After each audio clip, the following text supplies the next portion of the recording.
fighter. Anyone who knows her personally can attest to the fact that she will contest anything she considers wrong or unjust. She's relentless. She will not stop fighting until she achieves what she needs to ensure that the world is full of righteousness. Naturally, she's a lawyer. Her area of law is guardianship, in which she represents people with disabilities as she tries to discover who would best take care of them for the rest of their lives. Every day, she reads the statutes, makes calls, and goes to every length to fight for the rights of people who simply cannot. And she does it for free. Pro bono cases are her specialty. Even though my mom has her own problems, she manages to push through her issues and fight for the rights of others. My mom is the living manifestation of the goals of the Sacred Heart. A store girl for 12 years, the values of social awareness, intellectual values, building community, faith, and wise freedom are deeply rooted in her personality. She combines them all in her work and personal life. Her law requires intense intellect.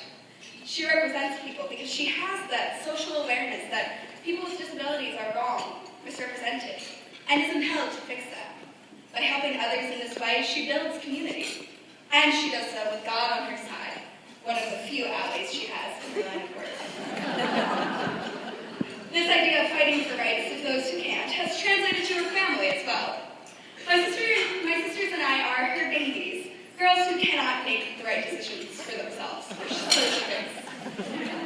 So she fights to protect us and does everything in her power to make sure we are safe, happy, and living our lives. Granted, we clash. A 16-year-old girl has a very different idea of what's good for her than a grown woman does. I know that she has my best interests in mind, yet we can't help but disagree sometimes. I always put up a good fight, though. I learned from the best. She doesn't realize it, but my mother has an incredible legacy that has sprouted from her Sacred Heart education. She lives out the goals of the Sacred Heart every day and teaches them. Although my other two sisters are not Sacred Heart, my mom has managed to integrate the Sacred Heart values into all of our lives and personalities. When I talk to her friends and fellow store alumni, they always tell me that my mother was a quiet, yet kind friend whom everybody trusted. At some point, those values manifested in me. When I was 8 years old and in the car one day, my mother told me, "If you don't have something nice to say, then don't say it at all." "But Mom, what if—" "I don't want to hear it. Just don't gossip. Ever. It's mean and unnecessary." That lesson stuck, and since then I've learned how to be careful with my words and use them for good instead of wrong. I don't gossip. Instead of showing cruelty, I give compassion and sympathy and welcome everybody into my life. One of my favorite moments at Story happened during a free period on the couches of the sophomore section. A classmate started talking to me about these terrible things that had happened in her life, how she'd been wronged over and over and over again. When I told her how sorry I was that she was dealing with this, that she shouldn't have to experience this, and that she was a beautiful, intelligent, amazing person, she looked at me like she had never heard it before. Perhaps she hadn't, but I knew I was so happy to be the person to use my words to help instead of her. At Story, I've become someone who values others and the special gifts they offer each other.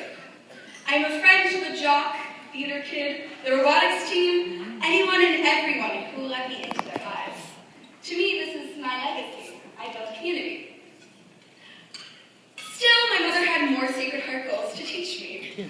She places a huge emphasis on the importance and value of community service in our lives. Her message rings loud and clear in my mind every day. Use what you love to make a difference in this world. This year, I happily joined Cherub Improv, an improvisational group that travels around New York City and performs for hospitals, senior centers, orphanages, and homeless shelters. Cherubs has been an amazing experience for me. It's hard to explain the wonderful impact of our comedy in these places that are usually considered so depressed and desolate.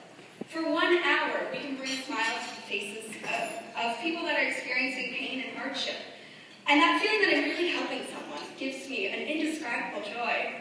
I love using my passion and talent to make a difference. It's an essential value I've learned from my Sacred Heart education that I'm blessed to explore. At these hospitals and senior centers, I really feel like I'm building won't easily trace my mother's legacy, she used story. This is where she learned how to be the person she is today, and she's taken that knowledge and passed it down to me. So I've been hit with a double whammy of Sacred Heart. Having both my mother and historic education, I truly understand the values of Sacred Heart. When my mother hands me my diploma next year, my time here will be complete. My legacy will be that of a girl who knows how to use what she loves to change the world. The girl who shows kindness and compassion to everyone in her life. And I'll leave this track wherever I go. I am my mother's daughter, and we are both daughters of the Sacred Heart.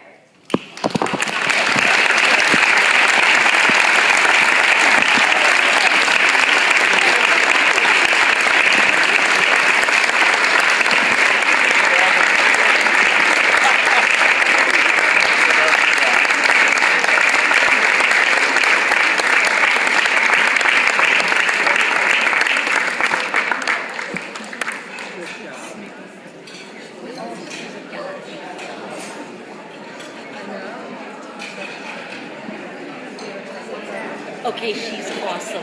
I'm a little crying, David. Congratulations.